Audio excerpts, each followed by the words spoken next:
All right, so I got a quick, simple video for you.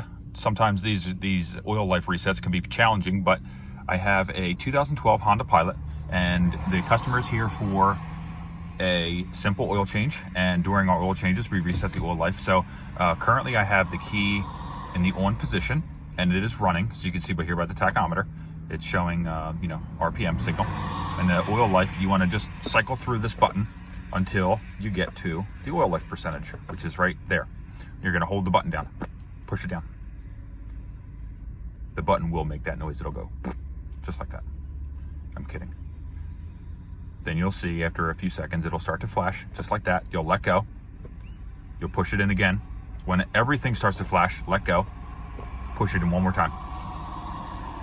And then it should reset all of those services and go back to 100% just like that. When it gets to 100, you're all done. You can either turn your key off or take the car for a ride, whatever you got to do. Hope this helps.